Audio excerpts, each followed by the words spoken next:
نیلم valley شمالی علاقے میں سے سب سے خوبصورت اور دل کو ہلا دینے والے منظروں میں سے ایک ہے۔ وجہ ایک تو اس کے دلکش نظارے کے ساتھ ساتھ یہاں کی روایت، لوگ، سب کچھ کی اپنی ہی بات اور اپنی ہی خوبصورتی تھی۔ تیزی سے چلتی سیاہ چمکتی آسٹن مارٹن کا رخ سنہری حویلی کی طرف ہی تھا۔ گاڑی کا شیشہ نیچے ہوا تو سیاہ ریپ بین کا چشمہ اتارتا اپنی سبز رنگ آنکھیں جو امیرلڈ اسٹون کی طرح لگتی، لیکن آغا جان کا کہنا تھا سارے پتھر پہ اس کی خوبصورت اگلی کو چتکا دینے والی آنکھوں کے آگے کچھ بھی نہیں ہے۔ لیکن آج اس کی چمکتی ہری آنکھوں میں آج سارے رنگ چھن چکے تھے، جبکہ ارد گرد لالی ہی بکھری ہوئی تھی۔ اس کا دماغ تقریباً پھٹنے کے قریب تھا، لیکن چہرے پر پتھریلے تاثرات ابھی بھی قائم تھے۔ اس نے موڑ کاٹتے ہوئے سنہری حویلی کے قریب پہنچا۔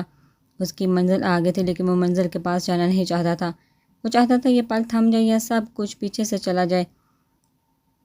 جہاں اس کا بھائی، اس کا یار، اس کا بازو ہادی علی خان ہوتا۔ ہادی کو سوچتے ہوئے صلاح الدین علی خان کی آنکھوں میں نہ چاہتے ہوئے نمی آ گئی، جس کو سختی سے صاف کیا، کیونکہ پٹھان مرد رویا نہیں کرتے۔ بولتے کیوں نہیں ہو؟ جب بلاتے ہو تو پورا تھانہ ہلا دیتے ہو، جب تمہارے شور سے میں آ جاتی ہوں تو بالکل خاموش۔ وہ اپنی کالی سنجیدہ آنکھیں اپنے سے 3 سالہ چھوٹے بھائی ارسل پہ گاڑتے ہوئے بولی، اور وہ سر جھکائے ٹیبل پہ ناخن کھروچ رہا تھا۔ اس کی حالت جیل میں 1 ہفتے رہنے کی باعث عجیب سی ہو گئی تھی۔ وہ سمرن کو اپنے چھوٹے بھائیوں کو اس طرح دیکھتے ہوئے تکلیف ہوئی۔ کیا سے کیا کر دیا تھا، وہ جانتی تھی وہ بے قصور ہے، لیکن کوئی ثبوت نہ ہونے پر وہ چپ تھی۔ ارسل کچھ بول بھی دو ورنہ میں جاؤں یہاں سے۔ وہ ایکسیڈنٹ مجھ سے نہیں ہوا رینی، میں جانتی ہوں، لیکن تمہیں کس نے کہا تھا اپنے دوست کو گاڑی دینے کو؟ وہ تو فرار ہو گیا، پیسے والا جو ٹھہرا، لیکن تمہیں کیسے نکالوں؟ کچھ بھی کر کے نکال دو رینی، میں یہاں نہیں رہ سکتا۔ وہ رو دینے والا ہو گیا۔ آخر تھا تو 15 سال کا بچہ، روتا کیسے نہ؟ اچھا رو تو نہ، پریشان کیوں ہوتے ہو؟ میں ہوں نا تمہارے ساتھ۔ وہ زیادہ سنجیدگی نہیں دکھا سکتی تھی۔ ابا نے بھی ایک بار اسے آ کر نہیں دیکھا تھا، ماں کی طبیعت نہیں تھی ٹھیک، وہ یہاں آتی تھی۔ اس نے ہمت کر کے اسے گھر والوں کو نہیں بتایا تھا وہ جیل آتی ہے۔ جانتا ہوں، لیکن پلیز کچھ جلدی کرو، سمر میں ایسے نہیں رہ سکتا۔ وہ بہت زیادہ پریشان لگ رہا تھا۔ میں بات کروں گی نا اس فیملی سے، دیکھو کیا ہوتا ہے۔ سنا ہے ان کے کوئی بڑے آ رہے ہیں، وہ کوئی فیصلہ کریں گے۔ مجھے کچھ اچھا نہیں لگ رہا رینی۔ سمر نے اسے دیکھا اور پھر ہاتھ اس کے ہاتھوں میں رکھا۔ تم فکر نہ کرو، تمہاری رینی ہے نا، لڑتی ہوں تو کیا ہوا، لیکن تمہارے لیے دنیا سے بھی لڑ سکتی ہوں۔ وہ ضبط کرتے بولی۔ وہ سب کو دلاسا دے رہی تھی، مگر خود کو کیسے دیتی؟ اسے بھی کسی کی دلاسے کی ضرورت ہے، لیکن فی الحال اسے وہ کندھا میسر نہیں ہو رہا تھا جس پہ وہ سر رکھ کر روتی۔ آغا جان خاموشی سے کھڑکی کی طرف دیکھ رہے تھے۔ جب دروازے پہ آتا صلاح الدین رک گیا اور ہادی کے بعد سے بالکل خاموش ہو گئے تھے۔ وہ سمجھ رہا تھا کہ وہ ہنگامہ کھڑا کریں گے، اس لڑکے پہ گولیاں نچھاور کر دینے کا حکم دیں گے، لیکن اتنی خاموشی نے سب کو چپ کروا دیا تھا۔ لیکن ہیراتائی کا تو رو رو کر برا حال ہو رہا تھا۔ وہ چاہتی تھی ان کے بیٹے کے قاتلوں کو سزا ملے، اور آغا جان کی اتنی بے جا خاموشی پہ انہیں مزید تاؤ آ گیا۔ سب تو آغا جان کے مزاج سے واقف تھے، اسی لیے ان کو سنبھال رہے تھے، اور آگے سب نہ کوئی فیصلہ سنا، نہ ہی آغا جان کو کچھ بولا کہ کچھ کریں۔ رک کیوں گئے؟ اندر آ جاؤ۔ آغا جان کی بڑی آواز کمرے میں گونجی، لیکن اس بار خاص ہی تھکن ہوئی تھی۔ صلاح الدین کے دل کو کچھ ہوا۔ وہ آگے آیا اور دروازہ بند کرنے لگا۔ اسے پتہ تھا وہ اسے کس بات کے لیے بلائیں گے۔ بابا کی آواز سن کر وہ ایک دم تڑپ کر اٹھی۔ یعنی آپ پیسے نہ ہونے کی خاطر نوری دے دیں گے؟ وہ اپنے باپ کے سامنے پہلی بار چلائی۔ امی کی آنکھ میں بھی آنسو تھے، لیکن سمرن کے اس طرح چلانے پر وہ تیزی سے بولی، سمرن آپ تو 1 سیکنڈ کے لیے خاموش ہو جائیں۔ ماما بابا آپ کو ہو کیا گیا ہے؟ نوری کوئی 20 سال کی لڑکی نہیں، وہ 12 سال کی بچی ہے، اور یہ شادی بھی کوئی عام شادی نہیں ہے۔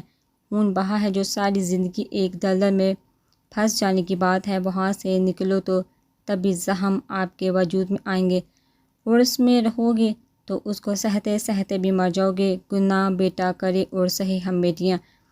کہتے ہوئے تو اس کا دل بیٹھ گیا اور چہرہ سرخ ہو گیا۔ بابا کا سر جھکا ہوا تھا۔ امی تڑپ کر بولی، میرے بیٹے نے کوئی گناہ نہیں کیا۔ اچھا تو پھر نوری نے گناہ کیا ہے؟ نوری بابا کو اتنی سی عمر میں گاڑی کی چابی مانگتی ہے اور پھر دوستوں کو پکڑا دیتی ہے، اور جو قانون میں ہے کہ 18 سال سے کم کوئی بھی گاڑی نہیں چلا سکتا، تو کیوں دیتے ہیں آپ؟ بے شک گاڑی چلانی آتی ہوگی، لیکن عقل کیا ان کے آپ جتنی ہے؟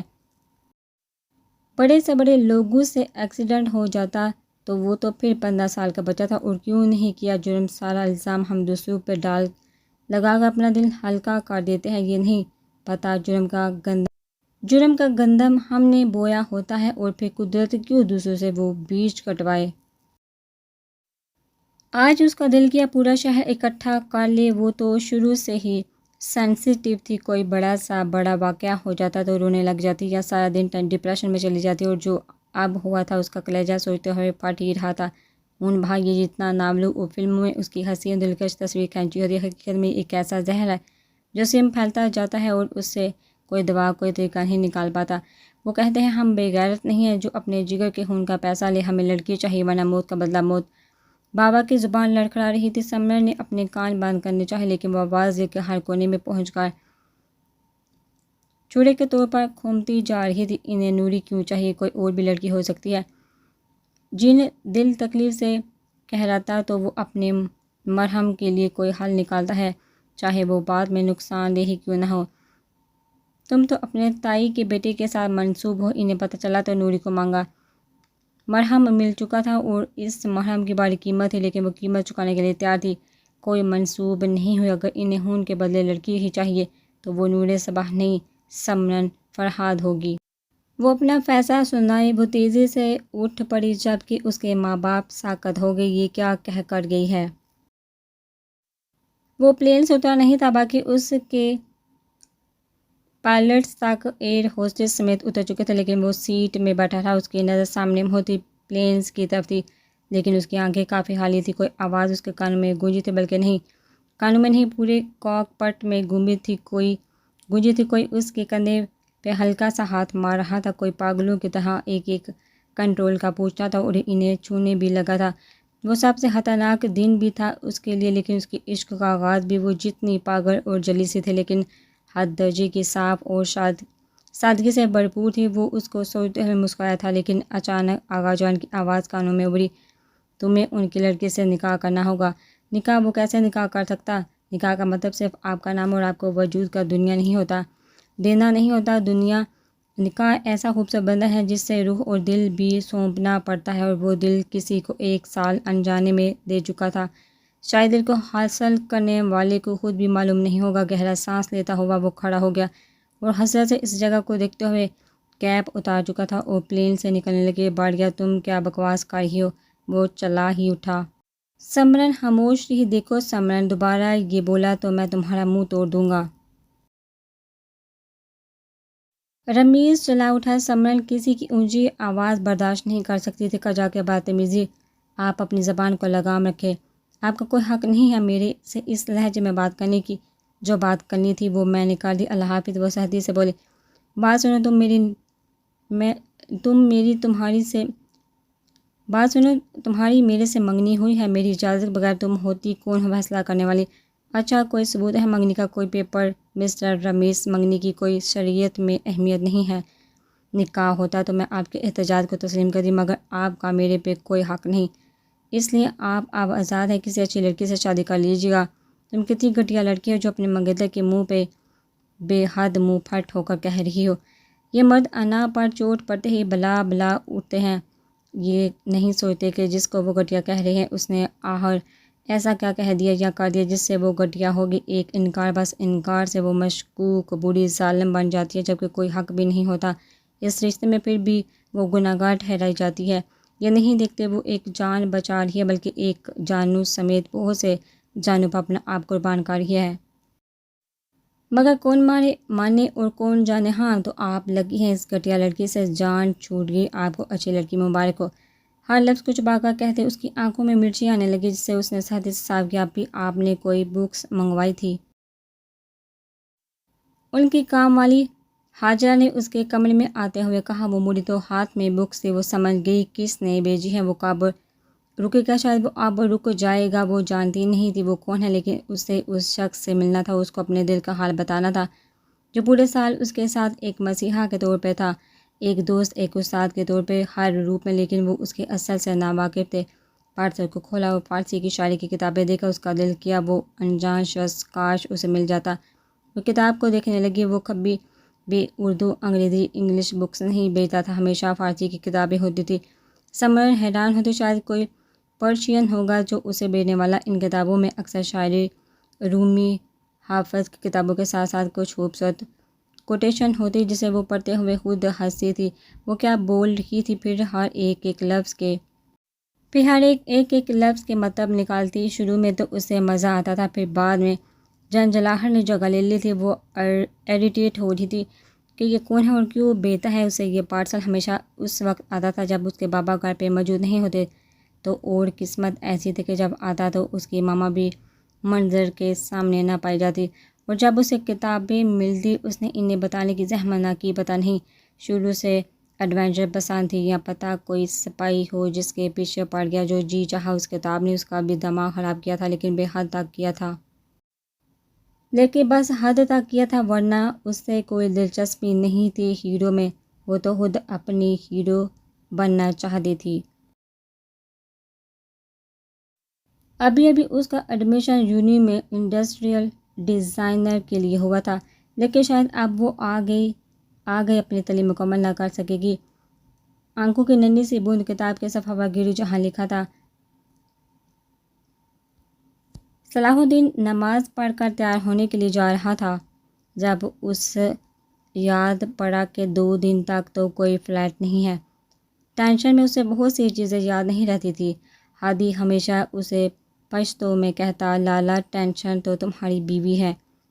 وہ اور اریٹیٹ ہوا کرتا تھا کہ ٹینشن اور بیوی سے کیا مراد ہے، تو وہ کوئی جواب نہیں دیتا۔ پھر جب ایک دن ڈیرے پہ اس نے صلاح الدین کو بتایا کہ بیویاں ہر چیز بھلا دیتی ہیں، اور تیری تو کوئی بھی بیوی ہوگی، تیری محبوب ہوگی، اور محبوب دنیا کی ہر چیز بھلا دیتی ہے۔ صلاح الدین کے چہرے پہ مسکراہٹ آتی، لیکن وہ دباتے ہوئے ہادی کو گولی دکھاتا اور پھر کہتا، اور کاہلی تو تیری محبوب ہے، اور وہ بھی وہی دگنی گولی نوازا۔ پھر کہتا، ہاں تو کیا بھائی، کاہلی محبوب ہیں تو اب کیوں جلتے ہیں؟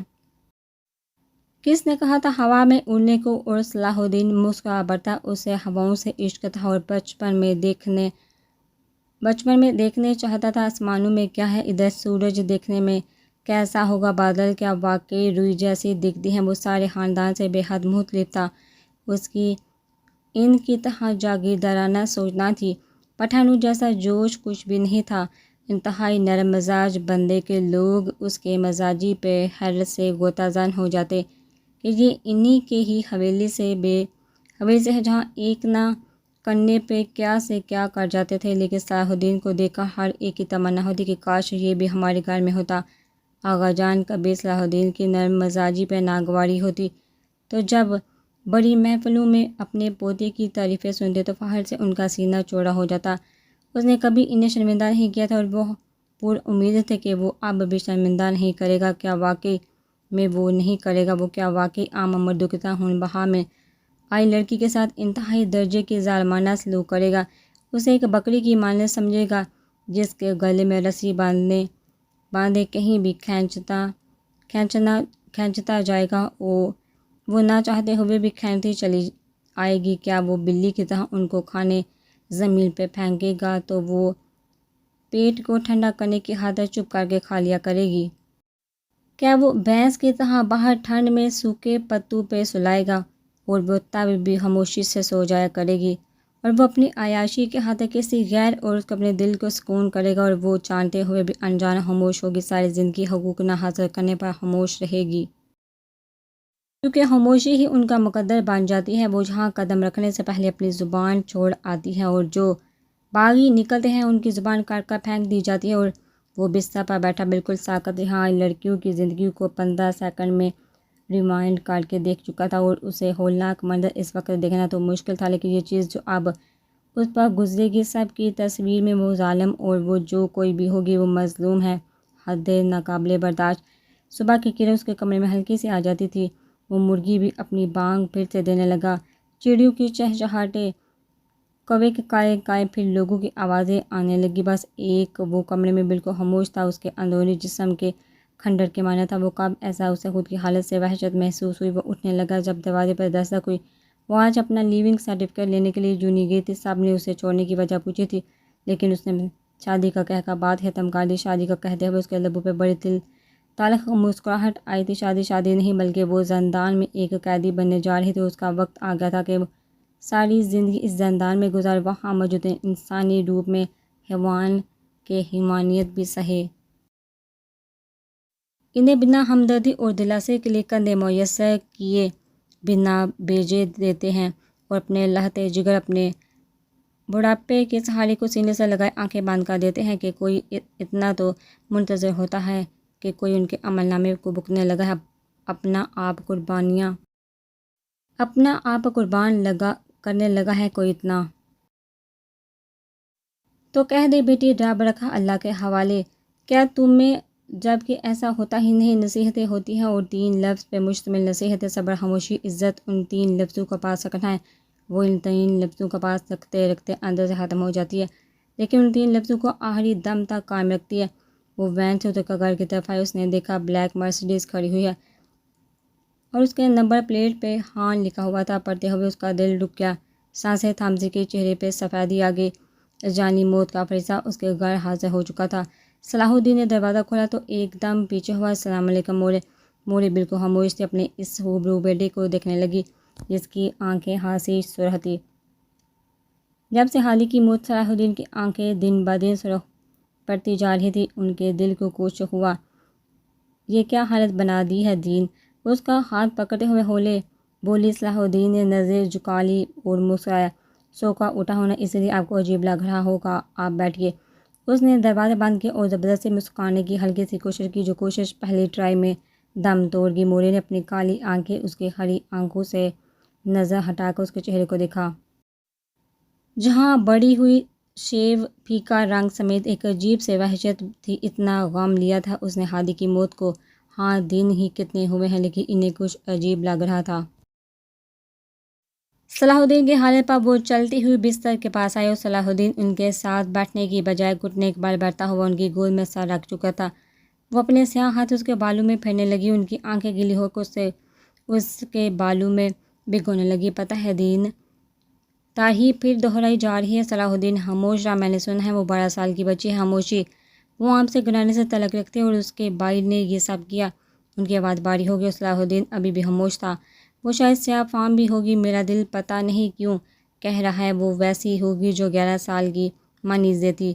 صلاح الدین نے اب کی بار سر اٹھایا تو سرخی کے ساتھ نہ سمجھی بھی تھی، جیسے اس نے آدھی باتیں سنی نہیں تھی۔ 12 سال؟ مورے نے اپنے آنسو صاف کیے۔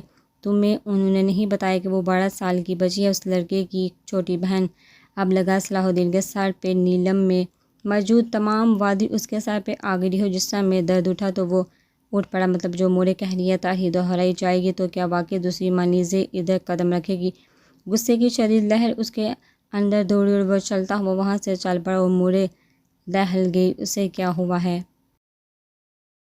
آغا جان مردان خانے پہ بیٹھے ہوئے تھے، کسی مسئلے کو غور سے سن رہے تھے جب صلاح الدین دندناتا ہوا سارے لوگ وہاں موجود صلاح الدین کو دیکھ کر کھڑے ہو گئے۔ یہ ایک احترام کا طریقہ تھا اور یہ آغا جان کا حکم تھا کہ ان کے خاندان کے اس پتر کو سنہری حویلی کا بادشاہ سمجھا جائے۔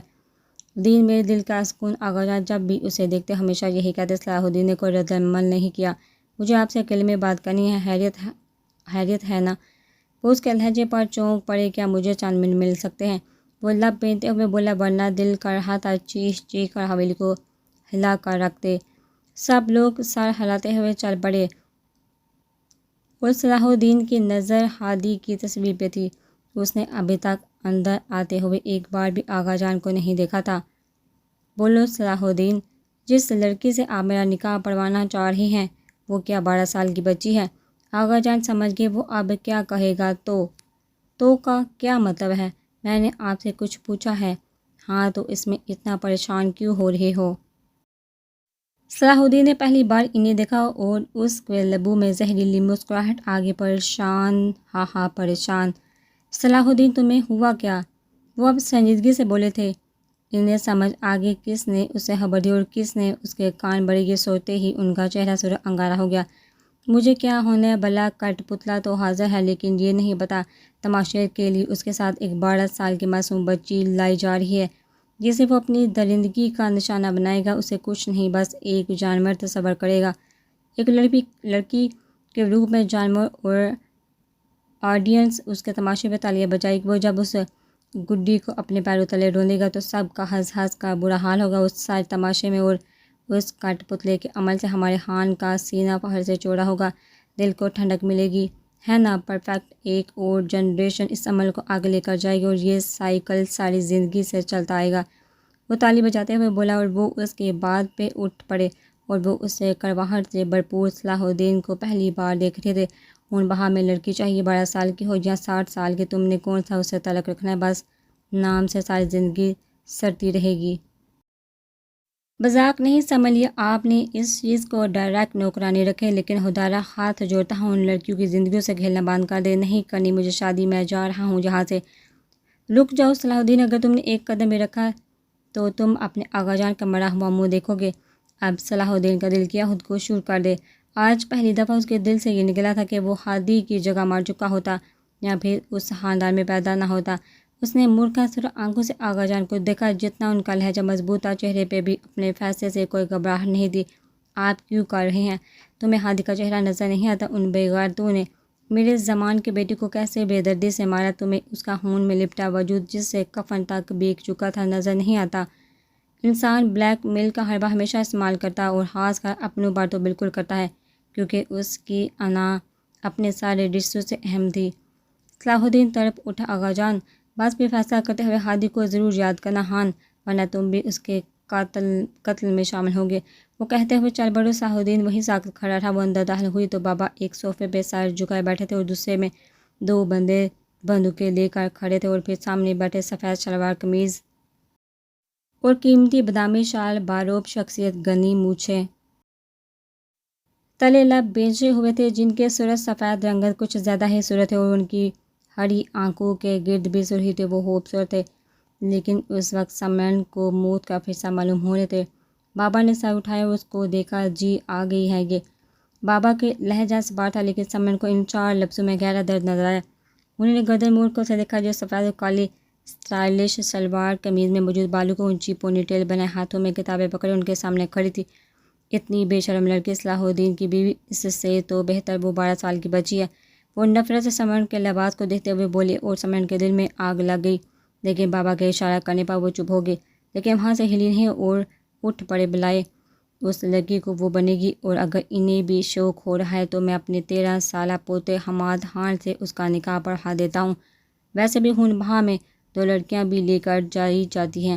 سمرن نے انہیں دیکھا، اس کے ہاتھوں سے کتابیں چھوٹ گئی، آنکھوں میں سارا پانی جمع ہونے لگا۔ نہیں نورے، صبح کہیں نہیں جائے گی، اگر کسی نے جانا ہے تو وہ میں جاؤں گی۔ اگر آپ کو لباس پہ اعتراض ہے تو میں وعدہ کرتی ہوں چادر کو اپنی زندگی کا ساتھ بنا دوں گی ساتھی، لیکن پلیز۔ وہ ضبط کرتے ہوئے بولی، ورنہ تھوڑے ہی سیکنڈ میں وہ رو دینے والی ہو گئی۔ سنو لڑکی، مجھے بولنے والی لڑکیوں سے بھی سخت نفرت ہے، بلاؤ انہیں۔ اندر کھڑی امی کا رو رو کا برا حال ہو رہا تھا، اور وہ اپنے ساتھ معصوم سی نور صبح کو ساتھ لگائے تڑپ تڑپ کر رو رہی تھی، اور نور صبح بالکل خاموش تھی۔ اس معصوم بچی کو پتہ ہی نہیں تھا یہ ہو کیا رہا ہے آخر۔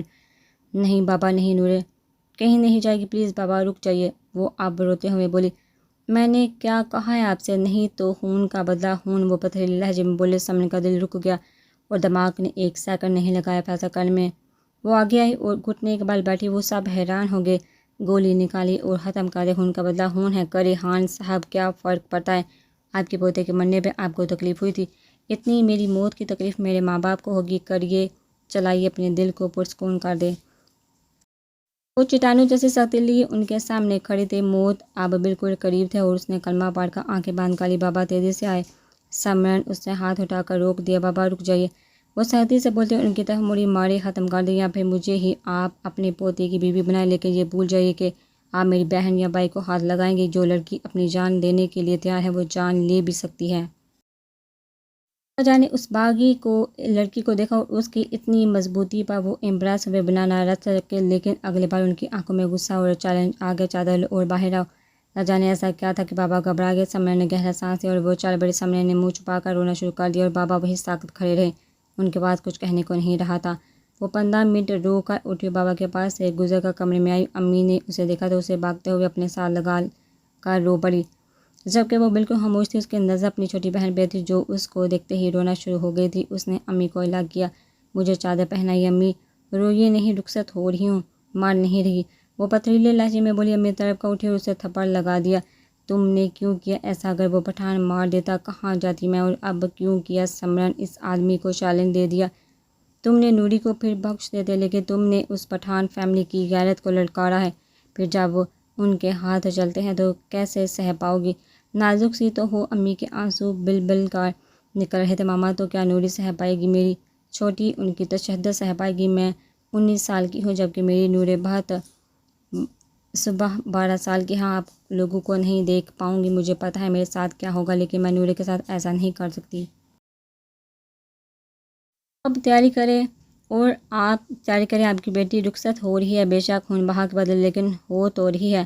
اب میرے لیے دعا کرے کہ میں صلاح الدین علی خان کے سانگ خوش رہوں، مجھے دعا دے امی۔ آنسو بے احتیاط اس کی آنکھوں میں آگے، لیکن ساتھی سے صاف کرتی آگے بڑھی۔ نور کے سر پہ پیار کیا۔ آپی پلیز مت جائیے ششندا، اب میں جا رہی ہوں نا۔ ماما اور پاپا کا خیال رکھنا، میں انہیں کبھی خوش نہیں کر پائی، ان کا نام روشن نہیں کر پائی، اب تمہاری ذمہ داری۔ اس نے نور کے آنسو صاف کیا، ایک بار پھر اپنی بہن کو پیار سے چوما۔ بس میرا بیبی ڈاکٹر بنا ہے، تمہیں کیا پتا کبھی نہ کبھی تمہیں مل جاؤں۔ اسے اپنی آپی کی بات سمجھ نہیں آئی، لیکن امی کو اس کی بات چھری کی طرح اپنے جسم میں لگتی محسوس ہو رہی تھی۔ زندگی کو مات دیتے دیتے زندگی نہیں مات دے دی۔ صلاح الدین کو تائی اماں نے اپنے کمرے میں بلایا تھا۔ وہ تھوڑا خوش ہوا کہ وہ جو ہادی کے بعد بالکل چپ کمرے میں بند دنیا جہاں سے تلک توڑ کر بیٹھ گئی تھی، آج بلایا بھی تو کس سے صرف صلاح الدین کو۔ وہ دروازے کے قریب پہنچا اور کھٹکھٹایا۔ کون ہے؟ تائی کی آواز پہ صلاح الدین نے اپنا بتایا۔ آؤ دین آؤ اندر۔ صلاح الدین نے دروازہ کھولا اور اس نے تائی کو دیکھا جو جائے نماز پر بیٹھی تسبیح کے دانوں کو چھو رہی تھی۔ سلام تائی۔ وہ ان کے قریب آیا۔ تائی نے واری صدقے ہو گئے۔ ہادی کے بعد ان کو صلاح الدین ہی اہم تھا۔ صلاح الدین جھکا اور تائی نے اس کا ماتھے پہ بوسہ دیا۔ خدا تمہیں سلامت رکھے۔ صلاح الدین نے ان کے ہاتھ پکڑ لیے۔ کیسی ہیں آپ تائی؟ تائی کی آنکھوں میں پانی جمع ہو گیا۔ ایک بچے کے بنا ماں کیسی ہو سکتی ہے دین؟ صلاح الدین کے دل کو کچھ ہوا، اس نے ان کا ہاتھ تھپکا۔ آپ ہادی کو تکلیف دے رہی ہیں تائی، پتہ ہے نا کتنا ناراض ہو جاتا تھا جب آپ پریشان یا روتی تھی۔ تائی نے روتے ہوئے سر ہلایا۔ ہاں، کھانا بھی نہیں کھاتا تھا، کہتا تھا مورے روئی ہے، اب تو ہر شے سے دل اچاٹ ہو گیا ہے، اور کہتا تھا اس کو تو چیر دوں گا جو میری مورے کو تکلیف دے، لیکن مووا خود ہی تکلیف دے کر چلا گیا۔ انہوں نے صلاح الدین کے ہاتھوں پہ اپنا سر رکھا۔ تائی پلیز پاس کریں، دیکھیے اس کی روح کو تکلیف ہو رہی ہوگی۔ صلاح الدین نے ان کا سر تھپکا۔ ایک وعدہ کرو گے دین مجھ سے، اگر تم مجھے اپنے مورے کی جگہ مانتے ہو؟ آپ حکم کریں تائی، آپ جو بھی کہیں گی میں راضی ہوں، بس آپ خود کو سنبھالیں اور زندگی میں واپس آئیے۔ صلاح الدین نرمی سے بولا، زندگی سے تو واپس آنا مشکل ہے، لیکن میری بات مان، تو اس لڑکی کو اپنی بیوی نہیں مانے گا؟ میرے قاتلوں کی لڑکی کو ہاتھ کیا نظر اٹھا کر نہیں دیکھا؟ سن رہے ہو نا دین؟ اور نفرت سے بولی تھی۔ صلاح الدین ایک دم ساکت ہو گیا۔ سنہری حویلی میں مرسڈیز داخل ہوئی۔ پچھلی سیٹ پر بیٹھے سمرن نے آنکھیں سختی سے میچی۔ اب اسے پتہ تھا اس کے ساتھ کیا ہوگا۔ وہ ہر بار ہر ذلت کے لیے تیار تھی۔ چادر کا کونا سختی سے تھامتے ہی اس کے پور سفید ہو چکے تھے، اور چہرے پہ تو منٹ کے ساتھ ساتھ پلاہٹ بڑھتی جا رہی تھی۔ البتہ آنکھیں خاصی خشک ہو گئی تھی، چہرے پہ پتھریلے تاثرات تھے، مگر دل ابھی بھی وہی ننھا سا ہار کی سختی کے لیے تیاری کے باوجود کانپ رہا تھا۔ آغا جان کار سے اتر چکے تھے اور وہ بھی سمجھی منظر آگے پہلے سوچا نکلے، پھر لگا کیا پتہ نکلتے ہی پتھراؤ نہ کرنا شروع ہو جائیں۔ اسی ڈر سے بیٹھی رہی۔ جب گارڈ نے دروازہ کھولا، نکلو، وہ ان کی سخت زبان پہ کانپ گئی، لیکن پھر بھی ہمت کر کے نکلی، اور پھر دیکھا وہ اسے آگے چلنے کا اشارہ کر رہے تھے۔ اس نے دیکھا آغا جان سامنے کھڑے تھے۔ وہ چلتے ہوئے ان کے پاس آئی، تب تک ایک سرخ سفید رنگ کی جو کشمیری معلوم ہو رہی تھی۔ چلتے ہوئے آغا جی کے پاس آئی اور سر کو ہم دیتے ہوئے بولی، سلام آغا جی۔ آغا جی نے اشارہ کیا۔ جو اس سے کمرے میں مولوی کو بھیجوں گا، پھر پتہ ہے نا۔ اس نے ڈرتے ہوئے نے پھر ملازم کو دیکھا، پھر ہمت کرتی نوکرانی کے طاقوں میں آگے بڑھی۔ ڈر اتنا تھا کہ وہ کہیں نہیں دیکھ رہی تھی، ورنہ اگر سنہری حویلی کو دیکھنے لگ جائے تو دنیا جہاں کو بھول جائے، لیکن اس کے لیے یہ جگہ کسی زندان سے کم نہیں تھی۔ او تو تم ہو وہ لڑکی؟ وہ چونکہ یہی کشمیری لڑکی تمسخر سے اسے دیکھتے ہوئے بولی۔ 12 سال کی لڑکی بولا تھا، یہ جھوٹ ہے، بہت بولتا ہے، جھوٹ بھی ڈنگ کا بولا کرو۔ اس نوکرانی کے لہجے میں اتنی نفرت تھی تو گھر کے افراد اس کا کیا سلوک کریں گے؟ وہ خاموش رہی۔ اچانک اس سے جیسے ہی کمرے میں لے کر گئی، دوسری لڑکی اس کی عمر کی بھاگتے ہوئے آئی۔ وہ پشتو میں کچھ بولی جو سمجھ ان کو پلے نہ پڑی، جبکہ دوسری جو اس کے ساتھ ہی وہ منہ پہ ہاتھ رکھتی اس کو چھوڑ کر بھاگی۔ میں پہلے سے ہی کتنا بے بس تھا، مجھ پہ مزید بے بسی کی زنجیر مت باندھے تائی، یہ کیا کہہ رہی ہیں آپ؟ صلاح الدین کا لہجہ اب تھکا ہوا بھی تھا اور حیران کن بھی۔ بس میں کہہ رہی ہوں، اور تو کیا اس ہادی کے قاتل کی بہن کو اپنے سینے سے لگائے گا؟ دماغ تو نہیں خراب؟ وہ اب چیخ بڑی۔ صلاح الدین کو بھونچکا گیا۔ تائی نہیں، صلاح الدین تو حقوق کی بات نہیں کرے گا۔ تائی کو سمجھ آگئی وہ کیا کہے گا، اسی لیے تو اسے مختلف تو نہیں کہا تھا۔